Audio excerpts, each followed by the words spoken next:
So I grew up here in Portland, Oregon, and I had a pretty peaceful childhood. I thought I had awesome parents, and some of my earliest memories are watching the Muppet Show. In fact, my mom says it was my first words. I just before I could even speak, I'd just be all do do do do do do do do do do do do do, and I would just sing the theme song as if it would like beckon it to like come on to television, which it didn't always, and I got kind of frustrated by that. But I was always kind of fascinated with creatures and puppets and artsy fartsy stuff like that. And she recounts from an early age, like I would just kind of stare and wonder at the world, at like any object I would pick up, no matter how benign it would be. I'd just like pick up a leaf and just like stare at it for like hours, and a stick and some rusty little chunk of whatever. And I was just into it. I just like saw the beauty lingering beneath the surface of all these different things, just trying to like connect the dots with them. And yeah, it was cool. I grew up in Southwest Portland, not far from here, and had a big, funky Victorian house that my parents had bought and slowly fixed up. And my dad was a total collector and also saw the beauty and stuff. We'll call him a collector because hoarder, is maybe not very polite, but he definitely collected a lot of things. So our basement was like piled high to the ceiling, just like packed full, and there was just like little corridors you could kind of navigate the maze of stuff stacked to the ceiling. So that was kind of my little playground. I just like crawl around through like the catacombs of my house and just like look at all these weird objects and things and try to figure out what the hell they did or what they could do. And that was kind of my early playground warehouse environment. And he always encouraged us to like make our own toys. We were kind of poor and didn't have enough money to buy a bunch of plastic bullshit from the store. So he's like, we don't need to buy a G.I. Joe action fort. We'll make one. So we'd like get out the cardboard box and glop a bunch of paper mache on it and stick some twigs in it, and then have our little dudes bouncing around on there. And that was fun for us. That's just what we did. So we just made tree houses and stick forts and played with our slingshots and blew shit up and had a good old time. We also, I was fortunate enough to grow up in, my mom bought land up the Olympic Mountains, and we called it Oleana, 30 acres of old growth forest. So that was kind of my second home, and we made all kinds of like tree houses and forts and played all kinds of weird games in the woods and rolled down hills and tromped through streams and played with sticks and stones and all the things that should have broken our bones. But I've never broken a bone ever, which is a miracle, to say the least. So that was a huge influence on me, just like having this place to be immersed in the natural world and like just surround myself in nature for as long as I wanted to is incredibly valuable to like my inner serenity and finding balance within me. So that was pretty cool. And it was also a great place to be a teenager as we wanted to like grow up and have space and go get drunk and stoned and run around and blow shit up. We could do that indefinitely. Yeah, the abridged version, the bridge story of my parents is my mom grew up in Missouri. She grew up in a Catholic household, went off to the convent, became a nun straight out of high school, and loved that. She loved playing piano and teaching music lessons and gardening and doing all like the wholesome creative parts of the convent. She didn't care much for the confession part, and then she got molested by a priest on Christmas Eve, and she was like, you know what? Fuck y'all, I'm out of here. So she bailed from the convent, moved out west with a bluegrass musician in their Volkswagen van, and moved out, and then eventually found the Oleana spot up in the woods where I grew up. And then she met my dad at the art museum at a New Year's Eve party, and they just hit it off. and he also loved scuba diving up on the Puget Sound. So he was very attracted to the Oleana wilderness thing. So they had that in common. And my dad was a scientist, an intellectual dude, and a blacksmith, and also computer guy. But he was always creative and always loved making stuff. And his grandfather was a blacksmith, and then he was a blacksmith, and then he kind of taught me blacksmithing. So we kind of have this like blacksmithing lineage going on in our family, which has been super fun thing to dig into, this connection with our ancestors of beating metal to into submission. But they were both super supportive of me being creative, and really encouraged me to do whatever I wanted to, pretty much every step of the way, except for drugs and girls and partying. They weren't very supportive about that, but they always encouraged me, which was super awesome. My teenage years, I went to MLC, which is this awesome alternative school here in Portland called Metropolitan Learning Center. And that was kind of like the first place that I really like felt comfortable being myself. My earlier in school, like I went to this grade school called what the hell was it called? Ainsworth Elementary School, up on the hill. It was kind of like the rich neighborhood, and there I was like the poor kid surrounded by rich kids. So they kind of made fun of me, and it was weird and kind of isolating. And then for middle school, I went to Harriet Tubman Middle School in North Portland at that time, which was pretty rough ghetto. And I was one of only a few white kids in a big black school. And then all of a sudden I was a rich kid in comparison, which was also super weird. But I learned a lot about diversity and seeing, this other walk of life. And then for high school, I got to go to MLC, which was the total melting pot. It was like super cool, kindergarten through 12th grade, all integrated in one building. It was started by a bunch of hippies in the 60s that like started out of the back of the bus, and it was all about just like learning from the world and integrating all your life's experiences into whatever you do. So it was great, and it was totally natural. And that was the first time that I like felt at home and could really kind of like unfurl my little petals and like be creative and feel totally comfortable with that. So I totally got into art at that point more outwardly, and took classes and got into like theater and music and all kinds of stuff. And then I started welding when I was 15. Me and my dad and my sister all took a class together at PCC at Franklin High School. And it was definitely one of those like aha moments where like, here you go, kids. Here's like this welder, and it just shoots lightning bolts and it welds steel together. So I got it, and I was all and just stuck these two pieces of scrap metal together. And I was like, oh my God, that's so awesome. And I just dug all this stuff out of the scrap bin and just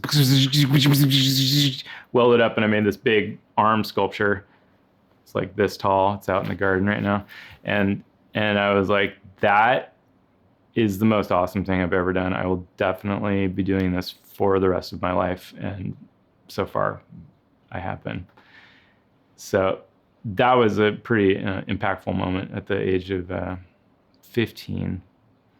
But all over high school, it was just radical self-expression and having a real good time. I had great friends, great community, played music. We'd go on all kinds of adventures.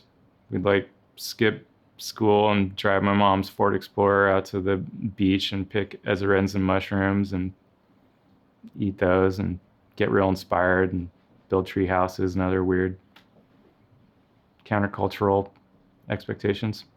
All the things that the Republicans fear you're doing.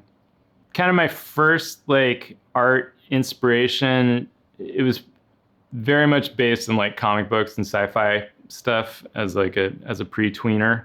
And I started doing art lessons and learned how to draw and kind of draw by the grid and basic anatomy and all that stuff. And I was really into that. And then the comic kind of fantasy world kind of like branched off into the sculptural world once I figured out I could like take this pile of bike parts and turn it into like a robot doing a dance or something like that. So that was all super impactful and informative. I was also really into Art Nouveau and those kind of classical things. So I was kind of the guy that would like design the MLC yearbook cover with like this crazy Art Nouveau like text with like the swirly smoke things and put a bunch of like hidden subliminal things like a joint smoking itself and like rolling into the other page with somebody hitting it, because that's what, you know, teenagers like to do. Sneak as much subliminal goodness in there as possible.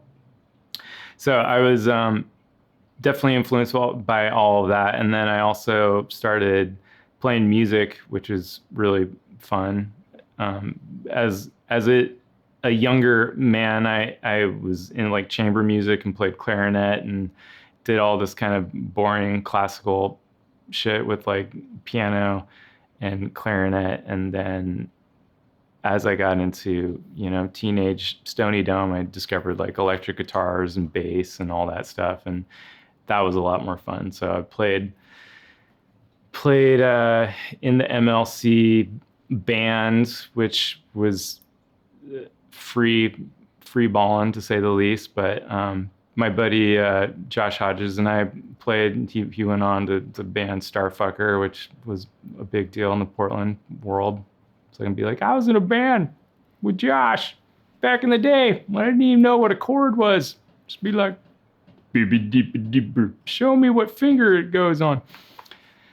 The humble beginnings of a young rock star. But I always knew I really liked the rock star idea. Like I definitely wanted to be a rock star, but I didn't quite, you know how to do that. There wasn't necessarily like a roadmap on rock stardom at the point, but I knew that I definitely liked the aesthetic and I liked the idea of it. So I kind of like put that one away. I was like, someday I'll be a rock star. This will be cool. And then just kind of focused on the art and the drama. I was really into drama as well. Like we put on some great plays. We did Really Rosie with Carole King. I was the lion.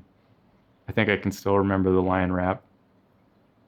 Do a lion safari in Sheepshead Bay. Just me and my lion so very far away. That's the very last part of it, but you know, you get the idea.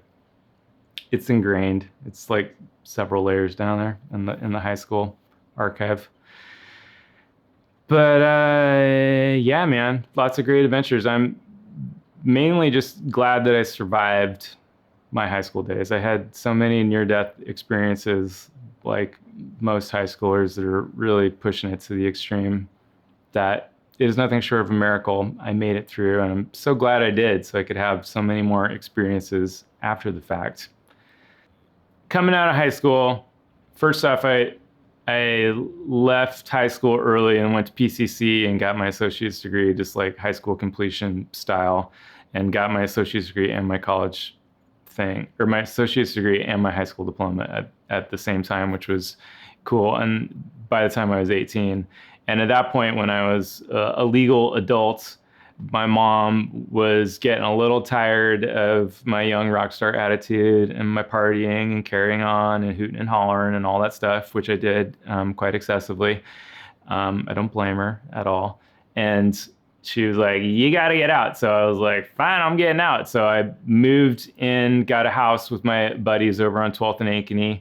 And I didn't have a job, didn't really have a plan. All I knew is I was going to do art. So I just kind of like jumped headfirst into professional artist land. And I was like, okay, now I'm going to paint pictures and draw stuff and put it in a frame and have shows at coffee shops. So we moved in this place, and then Three Friends Coffee opened a block away. And I was like, boom, having an art show. And then I did it. And I made a whole show, and then I sold like one or two paintings and made $300, enough to pay my rent that was $260 and then buy a loaf of bread and some top ramen. And then I just did that over and over again every month for like the next couple years while I was in college at PSU. And pretty much just like sank or swam. I swam through, I didn't sink, I swam through the pre stages of professional artistry. So it was crazy. I had to like learn a lot, whether I was like selling art on the street, selling art in the coffee shop, selling art in the hair salon, getting little gigs like making trellises or a little fence or whatever. I just went for it. And I've never actually looked back. I can honestly say, aside from being a dishwasher when I was 16, I've never had a real job ever. And I think at this point I'm totally unemployable and will never, ever have a real job ever again. Yeah, I learned a lot at Portland State University. It was a really great experience for me. There's a great faculty there. I mean, it was a very small department. It was like one floor on one building surrounded by like this whole campus of like all these other, 30,000 students or whatever. And there was like 100 something in the art department. So it was like this very kind of like insulated little layer of the sandwich on one, or maybe lasagna, but it's just like burp, art department and then burp, all the other things happening in the school. So, it was great. I learned a lot. There are definitely a lot of techniques, but really what I think I got out of it was like the community, like having a couple of like really amazing faculty, like teachers that just like dropped in on us and like gave us this like super deep like love of making stuff and gave us some great clues into like the process of how to do that. And then also the main thing I think I got from PSU was like resourcefulness, because it wasn't like a fancy like state-of-the-art school like PNCA down the street where you had like state-of-the-art everything and the small group of kids that gets to like play and just like feel like the faculty or the facilities there were pretty bare bones at the time I was there in the early 2000s. And you just kind of had to make do. And you just like, well, that tool's broken. You got to make your own, or you got to go figure it out. And you just kind of had to like cobble everything together and figure it out, which kind of fit with my natural kind of like MacGyver sensibilities of the way that things work. So we just ran with it. We made like amazing art and fun experiences. We had this fun little performance group called Cliche Olay that my buddy Micah started. And it was just kind of like this free for all radical self-expression group to like take the little seed of freakiness from the PSU art department and then like blast it out into the outside, curriculum of the world. And we would do like wacky stuff where I'd like make like a big robot costume with like bicycle like leg stilts and big extendo arms and like this welding helmet with a bike reflector thing and and then my buddy Ben would like put on like this like skin tight uniform with like a dildo like on his forehead that was cast from Micah or Fearless Leader's penis, because he made like hundreds of penis arts. Like you couldn't go through like the floor without seeing like Micah's dick everywhere. It was just like his personal expression. And then we get in all these outfits, like there'd be like 10 of us all in this like ragtag Avenger like superhero freak squad, and we would just go on out into the public and just like thoroughly weird out all the kids from all the other departments. And it was, I think, really good medicine for them because they didn't have any clue that stuff was going on. And we also performed some like important social duties, because there'd be like the square in the park blocks, which is a beautiful park and amazing, and everybody's hanging out and eating lunch and it's all awesome. And then there'd be like this preacher in there with the sandwich boards being like, "You're going to hell, you're a sinner," and blah, blah, blah. And he's just like ruining everybody's good time. Like nobody wants to think about church or hell or anything when they're eating lunch on a beautiful day in the park blocks while they're trying to get a higher education, learn about science and economics and all this other shit that is actually exists in the world. And they're just like, oh God, shut up, dude. And he'd just be like, sinner going to hell. So we'd use this opportunity to like get up in his face and be like, what are you trying to do? And like, I am the robotic reincarnation of Jesus Christ. And we do like a mock crucifixion with me, like, and everybody like, oh, Jeebus, and like flinging dildos around and just the wackiest stuff we could possibly do. And we thoroughly confused him and amused our friends. And that, I think kind of like set the foundation for the good work that I was meant to do, like for the remainder of my creative career up to this point.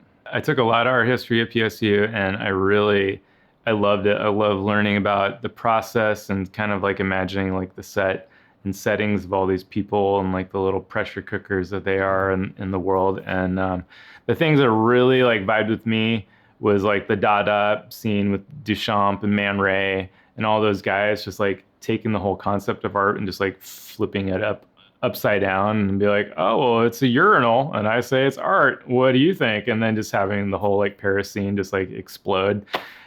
Just pure brilliance. Like they're so awesome.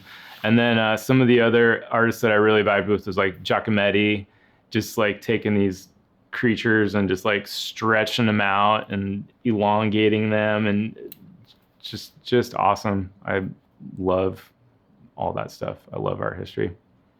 While I was at college, I in my first class there, which was Photoshop for Artists, Photoshop 3 in the year 2001, way back in the day. I met this quirky, awesome little lady named Pauline, and she took a liking to me and invited me into her samba band, which practiced in the basement of PSU. And at first, I was their like yearbook photographer. So me and my buddy went and we took photos, and they're like, come on to this gig.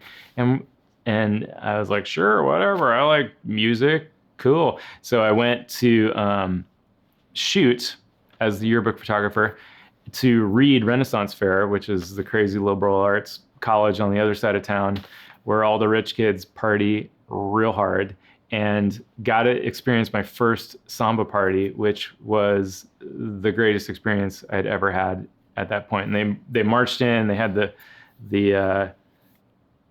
hall, and it was all like ancient, kind of like beer hall. And they had stacked the couches all the way up like high to make room on the floor. And people were like climbing the couches like some sort of like Tetris scenario. And everybody's freaking out and sweaty and dancing. And the samba was just off the hook and just and just like tribal booty jungle shaking. Just the sweatiest, most visceral, carnal, just like crazy animal sex show I'd ever seen. And I was like, this is it. I'm going to be in this band and I'm going to figure out how they do that, because that is the awesomest thing I've ever seen, ever. And it was. So I started playing with the band, and I learned like all the kind of the easy intro, like quirky, squeaky metal instruments, like the Hecko Hecko, which is like a little tin can with like some springs on it. You're like, and then kind of graduated from that to the Cawley, which is the shaker, and then I also played some of the other drums like Hepanike. So I was totally into that. That was awesome. And that was an incredible experience. And through that, like some of my friends in that invited me to go to the Burning Man Arts and Culture Festival with them, and which I had never, I'd heard of and thought it was kind of cool. And this was the year 2001. So it was like just kind of ramping up. And I had just got out of PSU and was like, sure, I'll go to Burning Man with you. So I just graduated, just turned 21, and then went to Burning Man for the first time. And that just blew my mind wide open. It was like the most incredible scene of art and culture and giant sculptures, not like little gallery sculptures that are like, oh, that's cute, that makes me feel something, but like huge sculptures, like giant things that were dangerous, and they had big cogs and wheels, and they could kill you, and you could run over and they blow fireballs, and it was like so raw and expressive and just lit up, and I was so young and idealistic that I thought that it was like the utopia that I had been searching for. So it blew my mind, and I had a great time. And we took that samba band to Burning Man, and or the small, micro segment of it that wanted to go to Burning Man. We took all those guys, and we'd ride like the fire truck. But this fire doesn't put out fires, it starts fires. Instead of a hose, it's got a giant flamethrower, and we'd just be playing on it, and he's like, everybody, get down! Blow like a 30-foot fireball, and we're like, watch out. And it was just totally, totally crazy and totally fun. And the Burning Man experience, like, planted that seed that like blew up into the social scene, like just having that huge amount of community where like, oh, I've got 20 friends, then also go to Burning Man and I've got 270 friends, and the next year I've got 2,700 friends, and it just like boop, boop, boop, boop, boop, boop, boop, grew exponentially. So and inspired me exponentially too, like the knowing that is possible just totally changed my world and flipped me upside down, which is pretty cool. Because I mean, at PSU, like I feel like I got a great education in like book smarts and academics and like art history and like highly conceptual ideas and like seeing what's on the brand new internet that nobody even knew how to use yet, and like just like reading books and all this stuff. And then you like take that knowledge and kind of incubate it and like, think about this, and then you put it in a setting like Burning Man where you just rip it right open and just explode it. And it was awesome. It was very exciting.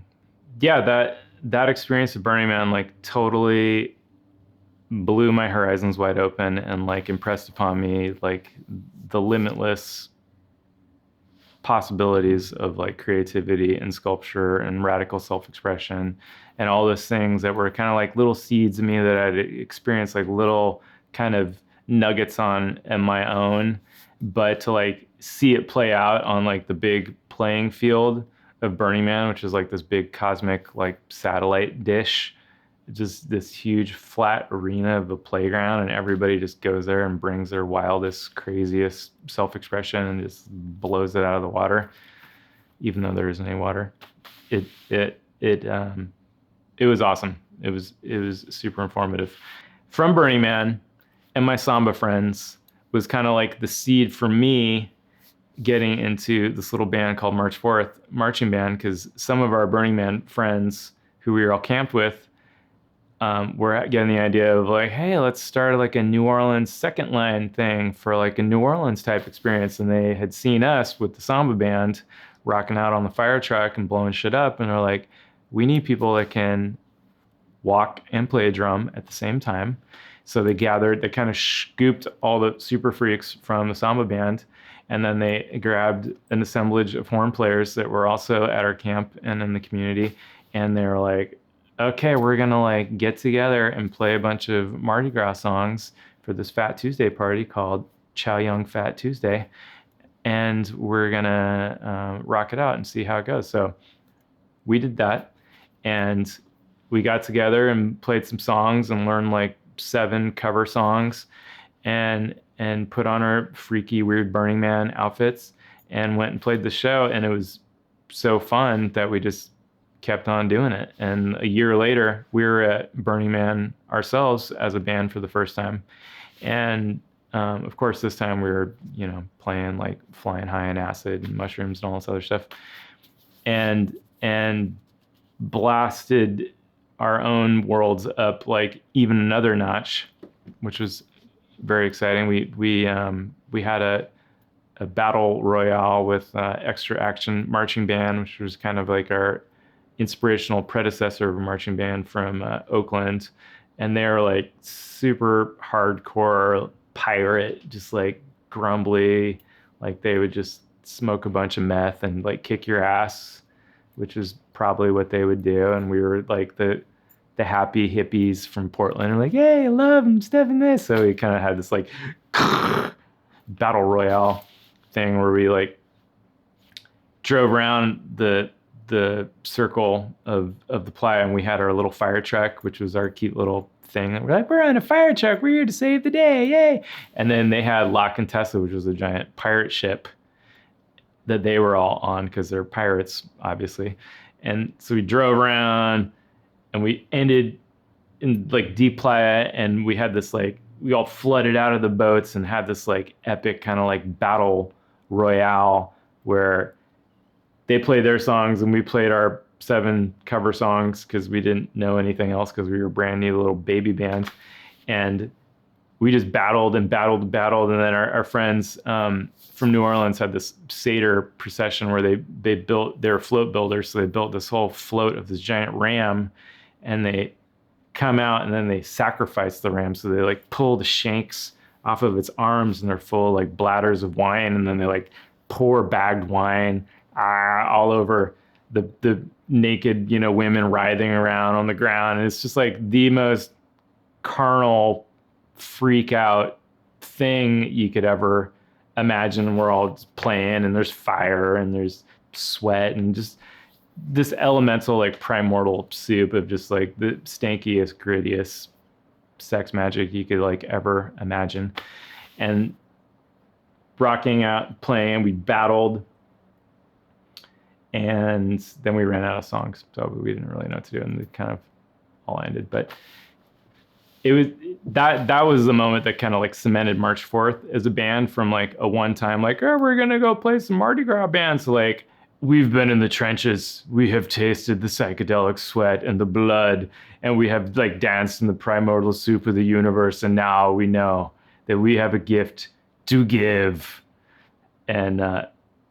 And we took that gift and we kept playing more songs, and then we were like, well, fuck it, let's like go to Germany. So we like raised some money and we built road cases and we put all our shit in them. We flew to the other side and we like traveled Europe and took that kind of primordial sex soup and blasted it all over Europe. And they loved it because, well, it's because it's Europe. They have a long tradition of primordial sex soup over there. They're totally into it. And also a long tradition of like supporting street artists and buskers. So they were totally into it. They like would, everywhere we go, here's a case of beer, and here you can stay on our floor, and here's baguettes and fucking chocolate pan and all this shit. And we just live like kings.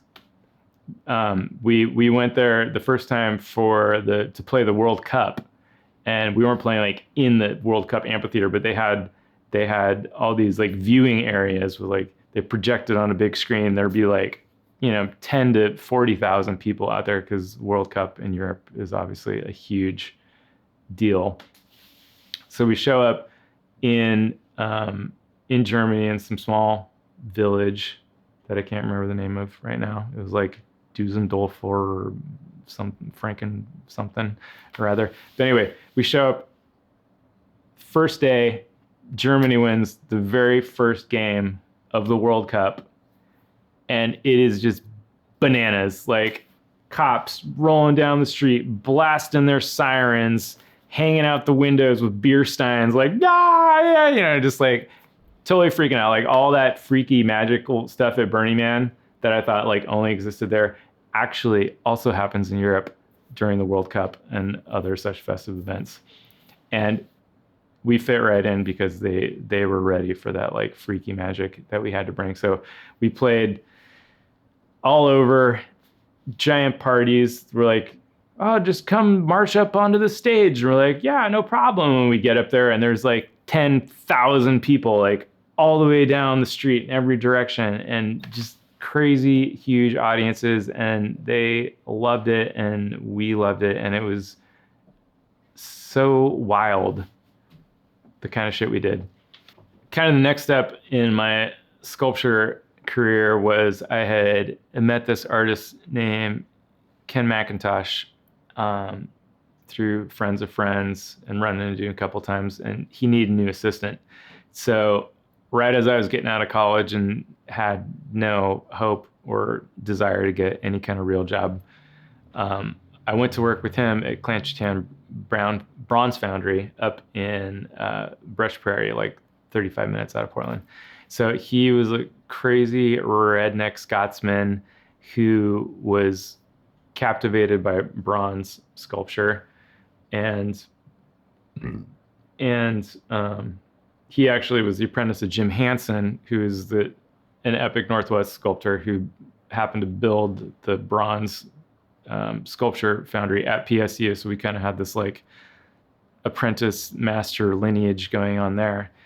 And so he took me under his wing, and I helped him build all kinds of sculptures for the Interstate Max line in Portland. But he focused on doing this kind of like tribal abstract stuff. It was like kind of a mix between like Scottish tribalism and Northwest tribalism kind of mixed together. And we did a lot of really cool stuff with local Native American artists like Rick Bartow and Lillian Pitt, and these really epic kind of indigenous creators, and tying his Scottish tribalism thing into that. So we created really beautiful bronze monuments that are all over Portland. And he was kind of my first kind of role model as like what it means to be like a sculptor making it in the world, like how you piece together jobs, how you bid a thing, how do you like work an $80,000 job and make sure you like pay for all the materials and pay yourself and pay your insurance and make sure everything's paid so you don't go broke, because it's real easy to do on big jobs. So I learned a lot from him, and got a lot of amazing like street cred, like assisting on all these projects that are all over town that I still get to drive by like every day, which is super cool. And then after that job ended, because he went broke at some point and couldn't afford to pay me anymore, as these things go, I got a job here in Portland at Rocketworks Design Studio with another friend of mine, Kenneth Wright, who is a badass German crafty engineer, madman.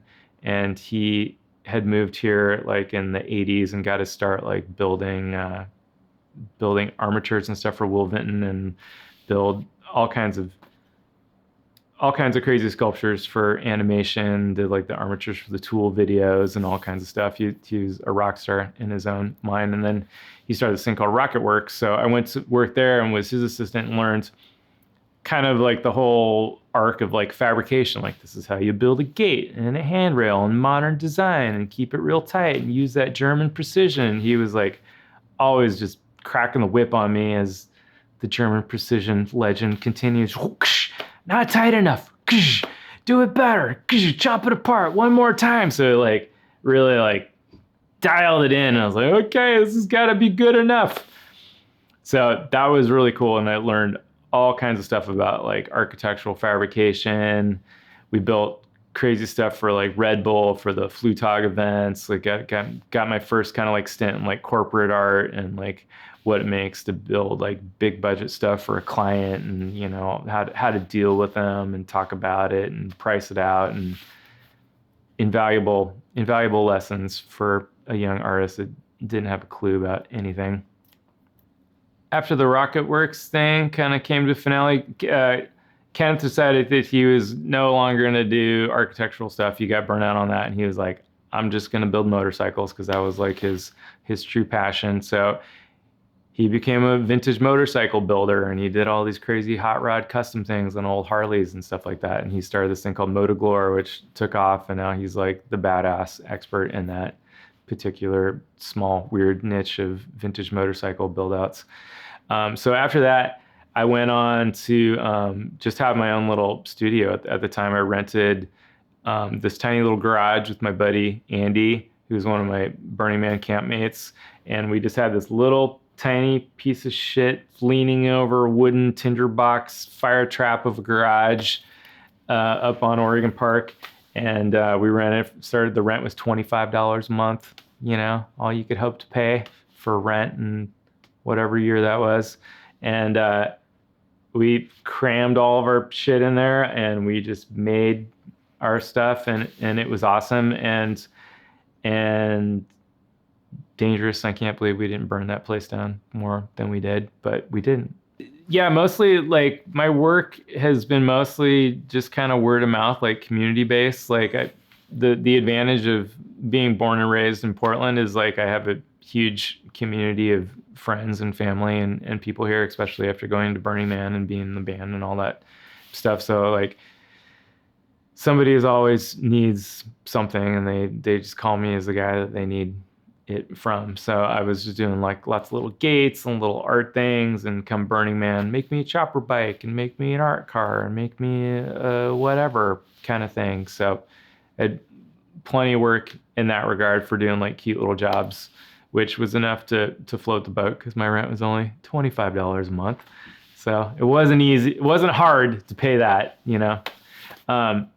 And about that time, this guy was walking his dog through the park, and he had heard about me because we had mutual friends, and they were like, "You should meet this guy, Richard." And he was like, and he wandered up and he was like, "Hey, my name's Gustav. I heard we should meet."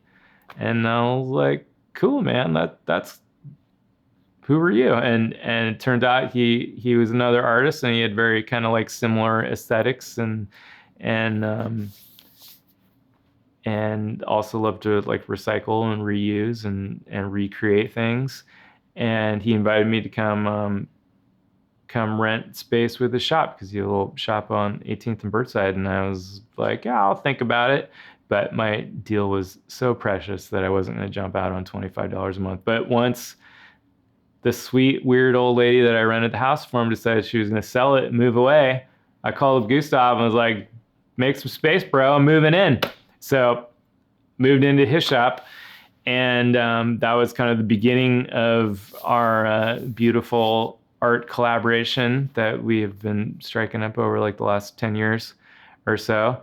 And we kind of hit it off instantly and started collaborating on bigger pieces. With our powers combined, we could like do more awesome stuff. So I started getting like kind of public art commissions, doing like the Dougie tree, the Dougie Center, which is a center for grieving and for kids. And we did like a huge tree with LED lights and like all the interactive stuff. And it was like a donor monument. So all the people that had donated to it to rebuild it after it had burnt down chipped in, and we got to build this like beautiful tree that was interactive for the kids. Like it had a little frog in the base, so you could like feed a little message to your loved ones that were on the other side of the Rainbow Bridge. And it was like became like a central part of their like art therapy exercises and introduction into their space, which was like Willy Wonka's Wonderland for grieving children. It's like totally awesome, beautiful place over there. So that was like our first big job, which kind of planted the seeds and set the way for this place called Manifestation that we're in right now. So some of the sculptures I was working on that time were a lot of the sculptures on the Interstate Max line are the ones I did with Clan Chitan Foundry with Lillian Pitt, Rick Bartow, Brian Bordello, and a lot of really amazing artists around town, which is super cool to get to learn from them and like be a part of their process. Meanwhile, I was also doing a lot of stuff at Burning Man. I every year I build some kind of crazy thing. In 2007, my friends designed the temple, the Basura Sagrada, the Sacred Trash Temple. So I went down to Oakland and built fire kind of cauldrons for the entrance, and three big fire pieces is kind of like a trash homage to the Sacred Trash concept. So me and Gustav were starting to become aware that our shop was too small, and our daily mantra was, "Gotta get a bigger shop." every day, no matter what project we would do, it would always push the limits of our physical space, and it would just get bigger and bigger and bigger. And we were just like trying to like twister crawl through our giant sculptures in our tiny ass little shop. So we decided it was time for a bigger shop. So we started the hunt for a new warehouse, and we found some interested parties. Our buddy JB decided he would join forces with us, and my dad, who wanted to blacksmith more, he had just retired, so he was ready to like be a full-time blacksmith. Was ready to get onto it. So we started the hunt for a new warehouse, and the first warehouse we were looking at was owned by the same people that owned our previous warehouse, and they had told us it was available, and it was this huge warehouse, just giant, kind of abomination of a blown out old warehouse, right on off 84, right by the train tracks there. So we looked at it and we thought about it, and ultimately decided it was like way too much work and we would never finish it and probably die trying to. But it like piqued our curiosity and kind of like pushed the outer limit of our creativity that much further. We're like, oh yeah, it's a bigger place would be that much cooler. And that's kind of where I came up with the name Manifestation, because as like a train station, like a stop on the track of manifesting, and you're just like, come on in, and you like one-stop shopping for everything you could possibly imagine and call in and dream up, and then you're like on your way out the door. So then we happened to find this other warehouse at 2020 Bush, and it was also on the train tracks. So obviously it was the new Manifestation. And it was way bigger and more than we really thought we wanted to deal with, but we felt like if we build it, they would come. And it just so happened that me and Gustav had got a sweet little commission, and our down payment deposit was the exact same amount as the deposit on this place. So we just rolled it right over, and we're boom. We do have $5,000 to pay a deposit on a warehouse, which sounds totally crazy because we've never done anything nearly that expensive before. And when we got this place, it was just a blown out industrial hole. All the walls had been blown out. Like it just looked like a bomb had gone off, and they just left it.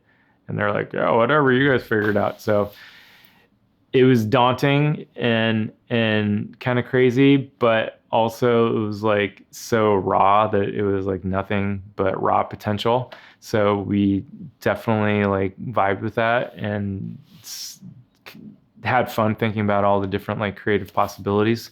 So coming out of the gate, once we signed the paper, we were fortunate enough to like fill it initially with like a really solid crew of people that like took their little zones and built it up, and we built walls and partitioned spaces and made it nice and cleaned out all the rat shit and made it like cool and funky.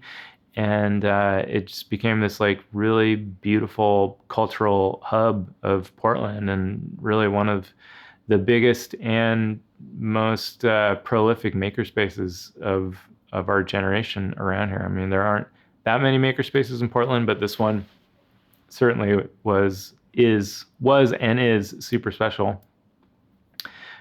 We had like full spectrum of creative endeavors, being like the metal sculpture, which was our focus. So like the main floor was mostly focused on that, and then we had glass blowing, and then a maker space, and then your ceremonial tattoo, and then your clay studio, and then your fabric studio, and then your graphic design studio. And then it's like, it just went on and on, like full spectrum creative experimental space, which created a really beautiful creative community of makers that just showed up to help each other out.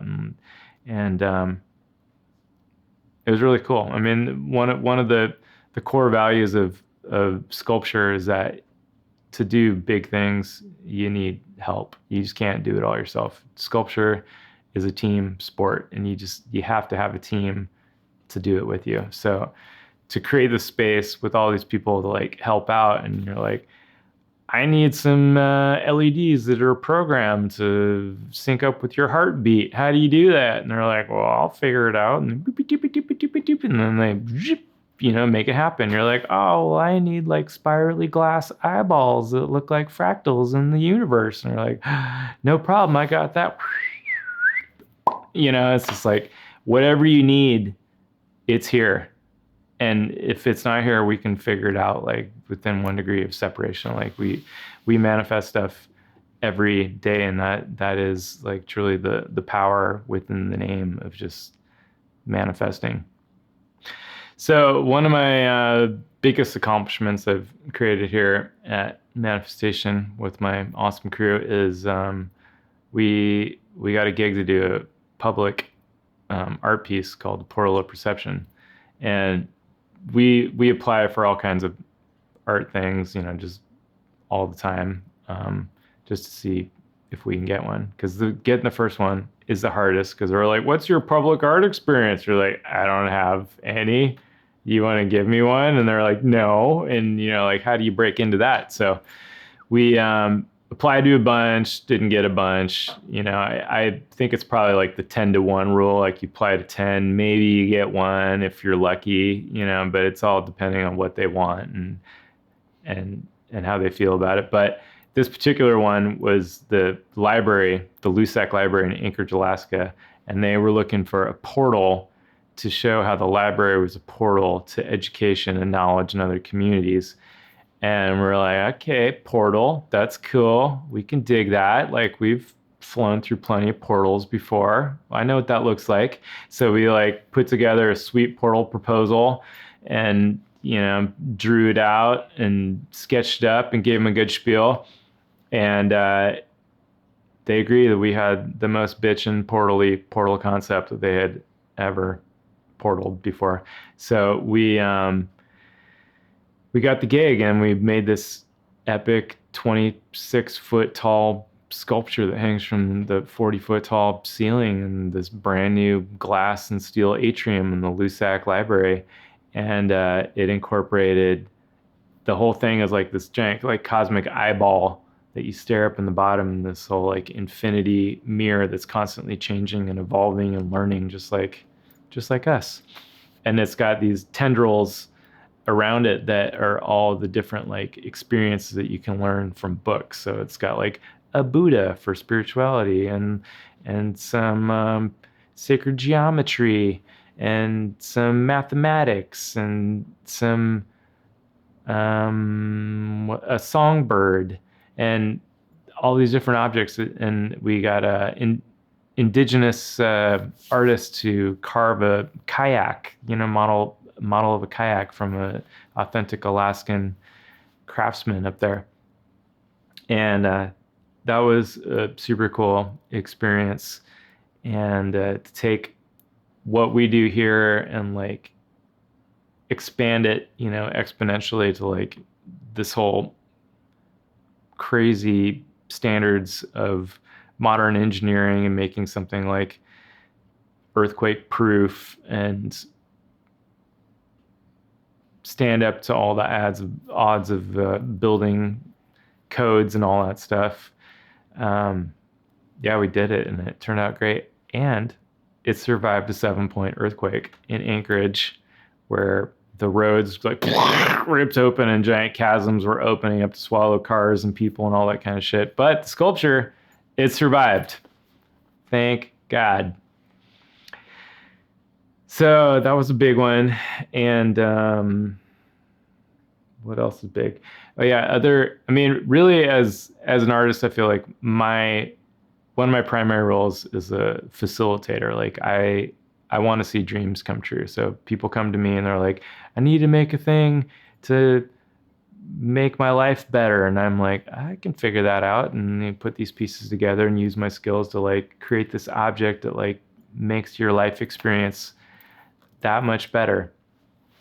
Whether it be just like simple functional thing or an aesthetic thing, or reusing something. I mean, one of my core values is just like keeping stuff out of the landfill, keeping the waste flow. That's why we started this thing called Portal Arts Collective, doing recycle eco-themed sculptures to raise awareness about environmental issues. So, for instance, our first sculpture was called Tip of the Iceberg, and it was this polar bear, a life-size polar bear, reaching down off of his dwindling little iceberg that rocked because it was on a spring. And the whole thing was made out of reused plastic and filled with like plastic water bottles. And it lit up at night, so it just glows and just kind of like rocks. And he puts his little hand out and he's just like, "Why are you doing this to me?" And we created this sculpture for Oregon Country Fair a couple of years ago, and it worked. You know, it as an artist living in this time of like unprecedented like struggle and the human experience, like my job is like, what can I do to like raise awareness or open people's eyes or make some sort of positive change? So this was kind of like part of my strategy to do this thing. And we created the sculpture of the polar bear reaching his hand out, you know, to the people, to its viewers, being like, "Can you guys help me? Like, really, what's going on?" And it was surprisingly incredibly effective. Like, people sat next to it and they like had real conversations about what it meant. Like, this is about trash. This is about climate change. This is about what our impact as humans on our environment is, and like, what are we going to do to change it? And I sat there and I watched like people laugh and people cry and people like get frustrated and people be joyous, and like the full range of human experiences were like experienced by this thing. Like I watched this guy who's about my age like sit there with this little toddler of a kid, and the kid was like, you know, like just soaking it up, and he like sat down with tears in his eyes and was like, this is because we messed up, man. We gotta do better. We gotta do better for our planet. We gotta do better and not throw so much shit away.